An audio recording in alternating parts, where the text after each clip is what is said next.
بسم اللہ والصلاۃ والسلام علی رسول اللہ۔ ناظرین کرام، جیسا کہ آپ کے علم میں ہے کہ ہمارے چینل پہ رد ناسبیت میں کام ہو رہا ہے اور ناسبیوں کے مختلف حوالوں سے اعتراضات کا جواب علمی اور تحقیقی انداز میں ہم دیتے ہیں۔ آج ایک عام موضوع پہ ہم ناسبیت کا رد کرنے جا رہے ہیں اور وہ موضوع ہے کہ خلافت راشدہ برحقہ 30 سال تھی اور اس کے بعد کاٹ کھانے والی اور ظالم ملکیت و بادشاہت کا آغاز ہوا۔ اس کے اوپر جو ناسبیت نواز لوگ اعتراض کرتے ہیں، ان اعتراضوں کے ہم جواب دیں گے۔ سب سے پہلی چیز تو یہ کہ یہ جو روایت ہے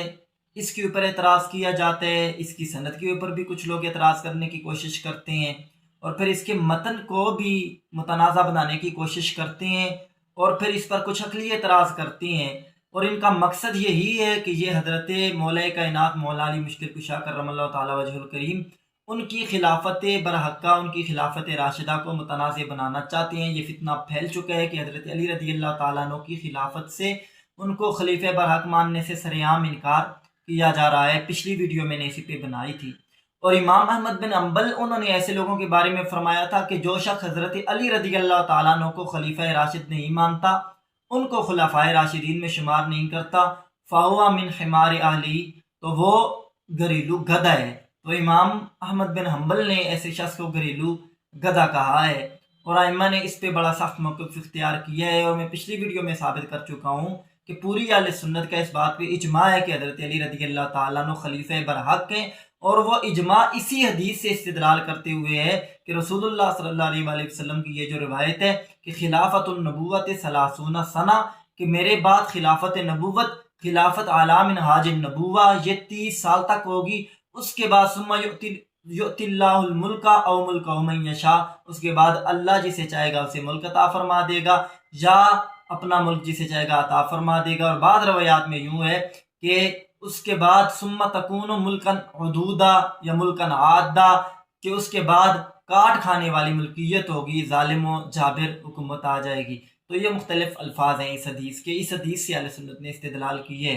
اور ابن کثیر نے اس حدیث سے یہ استدلال کیا ہے۔ ابن کثیر نے کہا وَهَذَا الْحَدِيثُ فِيهِ رَدٌّ صَرِيحٌ عَلَى الرَّوَافِضِ الْمُنْكَرِينَ لِخِلَافَةِ الثَّلَاثَةِ وَعَلَى النَّوَاسِبِ مِنْ بَنِي أُمَيَّةَ وَمَنْ تَبِعَهُمْ مِنْ أَهْلِ الشَّامِ فی انکار خلافت علی بن ابی طالب کرم اللہ تعالی وجہ الکریم، کہ یہ جو حدیث ہے اس میں رد صریح ہے رافضیوں کے خلاف بھی، جو خلفائے ثلاثہ کی خلافت کا انکار کرتے ہیں، اور ان ناصبیوں کے خلاف بھی بن امیہ اور ان کے متبعین علی شام میں سے ہیں جو حضرت علی رضی اللہ تعالیٰ عنہ کی خلافت راشدہ کا انکار کرتے ہیں۔ تو ابن کثیر کی یہ عبارت، یہ ان کے منہ پہ زوردار تمانچہ ہے کہ جو اس حدیث کا انکار کرتے ہیں، اور امام احمد بن حنبل کا وہ فرمان بھی ان کے لیے کافی اور شافی ہے جو حضرت علی رضی اللہ تعالیٰ عنہ کی خلافت کو متنازع بناتے ہیں۔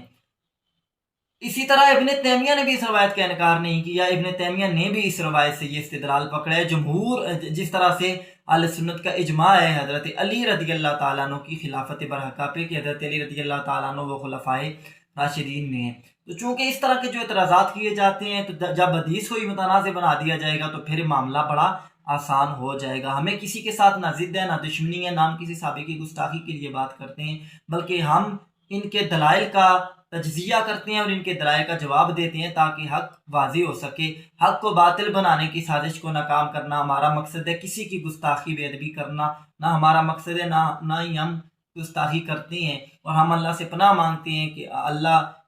مانگتے ہیں کہ ہم گستاخی صحابہ ہوں، اور کسی ادنا سے ادنا صحابی کی بھی ہم گستاخی کریں، اس سے ہم اللہ کی بارگاہ میں پناہ مانگتے ہیں۔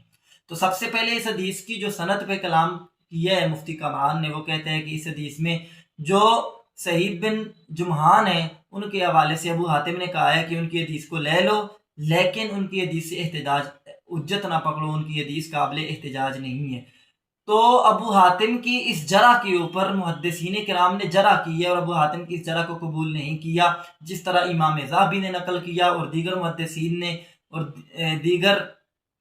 ائمہ حدیث نے نقل کیا ہے، اصولیین نے نقل کیا ہے کہ ابو حاتم جب یہ کسی راوی کو سکہ کہہ دیں تو اس بات کو لے لینا چاہیے، لیکن جب یہ کسی راوی کے بارے میں یہ کہیں کہ اس سے حجت نہیں پکڑی جاتی، لا یحتج بہ کہیں، تو اس وقت اس بات کو نہیں لیا جائے اور یہ دیکھا جائے کہ اس راوی کے بارے میں دوسرے محدثین اور دوسرے لوگ کیا کہتے ہیں۔ تو یہ ائمہ حدیث نے ان کی اس طرح کو قبول ہی نہیں کیا، اور یہ جو روایت ہے سنن ابن ماجہ میں ہے 4646 نمبر، سعید بن جمحان وہ روایت کرتے ہیں حضرت سفینہ رضی اللہ تعالیٰ عنہ سے کہ رسول اللہ صلی اللہ علیہ وسلم نے فرمایا کہ میرے بعد جو خلافت ہوگی وہ 30 سال ہوگی، اور اس کے بعد ملکیت ہوگی، اس کے بعد اللہ جسے چاہے گا اسے ملک عطا فرما دے گا، اور جامع ترمذی میں بھی یہ حدیث موجود ہے۔ اسی طرح یہ جو روایت ہے مسند احمد بن حنبل میں ہے، اور وہاں پہ یہ لفظ ہیں کہ خلافت نبوت 30 سال ہوگی، اس کے بعد کاٹ کھانے والی حکومت ہوگی۔ وہاں پہ حادہ کے لفظ ہیں، فتح الربانی میں اور ابن حبان میں حدودا کے لفظ ہیں کہ اس کے بعد کاٹ کھانے والی ملکیت ہوگی۔ اس پہ ایک اعتراض سند کے حوالے سے یہ تھا، اور اس روایت کو تمام تر محدثین، شیخ زبیر علی زئی نے بھی اس روایت کو صحیح قرار دیا ہے، شیخ البانی نے بھی اس روایت کو صحیح قرار دیا ہے۔ تو تمام تر محدثین کے نزدیک یہ حدیث نہ صرف قابل حجت ہے بلکہ پوری اہل سنت کے اس حدیث کی وجہ سے اجماع ہے، اور پوری اہل سنت نے اس حدیث کو قبول کیا ہے۔ اور اسی طرح تمام تر ابن تیمیہ جیسے لوگ اور اس کے افکار و نظریات کے لوگ، شیخ البانی تک، تمام تر لوگ جو ہیں وہ اس روایت کو صحیح بھی مانتے ہیں، اور اس روایت سے احتجاج بھی سب نے کیا ہے۔ تو چونکہ 30 سال جو ہیں وہ حضرت امام حسن رضی اللہ تعالیٰ عنہ کے 6 ماہ کو شامل کر کے وہاں پہ پورے ہو جاتے ہیں، اس کے بعد ملک کا آغاز ہوا اور بادشاہت کا آغاز ہوا۔ تو دوسری جو چیز یہاں پہ اعتراض کیا جاتا ہے وہ یہ کہ اس روایت کا متن آپس میں ٹکرا رہا ہے، یہ مفتی کامران نے کہا، اور اس نے یہاں پہ دھوکہ دینے کی کوشش کی کہ دیکھیں جی روایت میں یہ بھی ہے کہ خلافت نبوت ہوگی، اس کے بعد پھر خلافت رحمت ہوگی جب تک اللہ چاہے گا، پھر اس کے بعد ظالم بادشاہت آئے گی۔ تو وہ مفتی کامران نے یہاں پہ دھوکہ دہی سے کام لی ہے۔ روایت میں یہ الفاظ نہیں ہے، بلکہ روایت میں یہ الفاظ ہیں کہ ابتدا اس امر کی رحمت و نبوت سے ہوئی ہے، پھر رحمت و خلافت ہوگی، پھر اس کے بعد کاٹ کھانے والی حکومت ہوگی، اور بعد روایات میں یوں ہے کہ اس کے بعد کاٹ کھانے والی حکومت ہوگی، اور پھر اس کے بعد جابر حکومت ہوگی، اور بعد روایات میں ہے کہ اس کے بعد لوگ شرابیں پینا شروع کر دیں گے اور لوگ گناہوں کی طرف مائل ہونا شروع ہو جائیں گے۔ تو اس طرح کے بعد الفاظ ہیں حدیث میں۔ تو اس نے کہا ہے کہ ان کے حدیثوں کے درمیان تعارض ہے، لہٰذا کوئی اگر تعارض اٹھا سکتا ہے، کوئی اس میں تطبیق دے سکتا ہے تو دیں، ہم دے سکتے ہیں۔ نہ تطبیق حدیث میں جب یہ ہے کہ اس امر کا آغاز خلافت نبوت سے ہوا ہے، تو رسول اللہ نے پھر فرمایا کہ اس کے بعد خلافت رحمت ہوگی۔ وہ جو خلافت و رحمت ہے وہ 30 سال ہی ہے، جس طرح رسول اللہ نے فرمایا خلافت اعلیٰ من ناج النبوہ۔ آپ نے کہا کہ پہلے خلافت نبوت ہوگی پھر خلافت رحمت ہوگی، ایسا نہیں ہے۔ پہلے رحمت و نبوت تھی جو رسول اللہ صلی اللہ علیہ وسلم کی حیات مبارکہ مراد ہے، پھر خلافت رحمت ہوگی جو وہ 30 سال میں حضرت امام حسن کے 6 مہینوں پہ مکمل ہوئی، اور اس کے بعد کاٹ کھانے والی حکومت شروع ہوئی، اور اس کے بعد پھر ظالمانہ حکومت شروع ہوئی، اور بعد روایات میں یہ ہے کہ اس کے بعد پھر دوبارہ خلافت نبوت آ جائے گی۔ عمر بن عبدالعزیز کے سامنے جب یہ حدیث بیان کی گئی تو وہ خوش ہوئے، اور راوی نے یہ کہا کہ گویا عمر بن عبدالعزیز انہیں یہ امید تھی کہ شاید وہ جو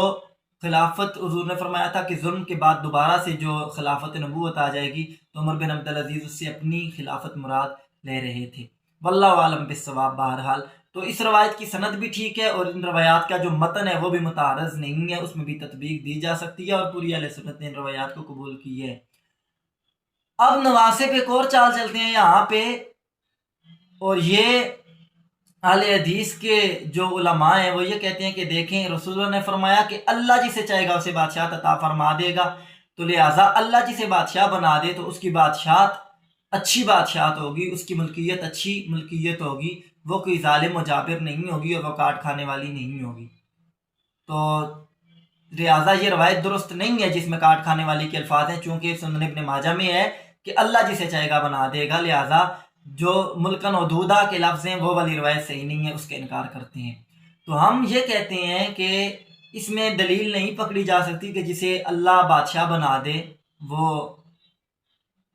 ظالم نہیں ہو سکتا، یا وہ جابر نہیں ہو سکتا، یا وہ کوئی خلاف شرع کام نہیں کر سکتا، وہ ہر طرح سے عادل ہی ہوگا، یا ہر طرح سے برحق ہی ہوگا، وہ خطا پہ نہیں ہو سکتا، وہ ناحق نہیں ہو سکتا۔ ان چیزوں پہ دلیل نہیں پکڑی جا سکتی۔ کیوں؟ کیونکہ یہ بادشاہت اللہ کا امر ہے،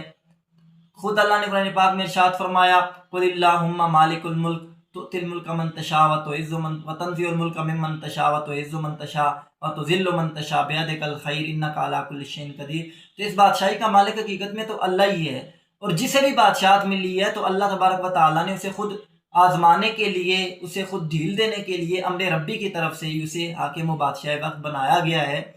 تو دنیا میں تو کتنے ظالم جابر بادشاہ آئے ہیں، فرعون جیسے، حامان جیسے، قارون جیسے، اور پھر اسلامی دور میں بھی کتنے ظالم بادشاہ، جاج بن یوسف جیسے، پوری تاریخ کے اندر کتنے ظالمانہ حکومتیں آئی ہیں۔ تو سب کو حاکم تو حقیقت میں حاکمیت اللہ نے ہی دی تھی آزمانے کے لیے، تو وہ سب پھر حق پہ تھے۔ تو لہٰذا اللہ جسے بادشاہ بناتا ہے اسے آزمانے کے لیے بناتا ہے۔ ضروری نہیں ہے کہ بادشاہت جسے اللہ عطا کرے تو حق کے لیے عطا کرے، بعض اوقات آزمائش کے لیے ہوتی ہے۔ دیکھا جاتا ہے کہ کون اس امر کو اللہ کے حکم کے مطابق چلاتا ہے اور کون اللہ کے حکم سے روگردانی کرتا ہے۔ تو جسے اللہ بادشاہ عطا فرما دے، ضروری نہیں ہے کہ وہ حق پاری ہو، بعض اوقات اسے ڈھیل دی جاتی ہے، اسے آزمایا جاتا ہے اور لوگوں کو اس کی بادشاہت سے آزمایا جاتا ہے۔ اس لیے آپ کا یہ اعتراض درست نہیں ہے، اور یہ جو روایت ہے یہ بالکل درست ہے اور یہ روایت بالکل صحیح ہے۔ تو یہ لوگ اس روایت سے کے اوپر جو اعتراض کرتے ہیں، ان کا اصل مقصد یہی ہے کہ حضرت علی رضی اللہ تعالیٰ عنہ کی خلافت کو متنازع بنانا چاہتے ہیں، اور ان کے مد مقابل آنے والے لوگوں کی خلافت کو برحق ثابت کرنے کے لیے، ان کو امیر المومنین ثابت کرنے کے لیے ہم اہل سنت ہیں الحمدللہ، ہمارا یہ متفقہ عقیدہ ہے، اور ہمارے کابرین لکھ کے چلے گئے کہ حضرت علی رضی اللہ تعالیٰ عنہ ان کی خلافت خلافت راشدہ تھی، اور امام حسن علیہ السلام ان تک جو خلافت کا سلسلہ چلا وہ خلفائے راشدین تھے۔ اس کے بعد کاٹ کھانے والی حکومت کا آغاز ہوا، اور اس کے بعد حضرت علی کے مقابل آنے والے جو لوگ تھے وہ حدیث کی روح سے فئہ باغیہ تھے، اور وہ خطا پر تھے، حضرت علی حق پر تھے، حضرت علی امیر مومنین تھے۔ ان کے مد مقابل آنے والے لوگ خود جناب امیر معاویہ بھی اس روایت کا انکار نہیں کر سکے۔ جب انہوں نے ایک صحابی سے کہا کہ مجھے اس عمراء کے متعلق حدیث سنائے، تو انہوں نے یہ حدیث سنا دی کہ خلافت عالمی ناجر نبوت 30 سال ہوگی۔ انہیں غصہ آ گیا، انہوں نے دوسرے صحابی کو بلایا، انہوں نے بھی یہ حدیث سنا دی، تو انہوں نے کہا کہ ہم پھر بادشاہی پہ ہی راضی ہیں۔ تو وہ خود جب بادشاہ بننے پہ راضی ہیں تو آپ انہیں گھسیٹ گھسیٹ کے خلفاء میں نہ لائیں۔ یہ اللہ کا امر تھا، رسول اللہ کے فرامین تھے، اس کے مطابق ایسا ہوا ہے، ہم ان کی گستاخی کے قائل نہیں ہیں، لیکن یہ معاملہ اس طرح سے ہے۔ اللہ کی بارگاہ میں دعا ہے کہ اللہ تعالی ہمیں صحیح معنوں میں مقام اہل بیت و مقام صحابہ کو سمجھنے کی توفیق عطا فرمائے۔ وما علیہ الا البلاغ المبین۔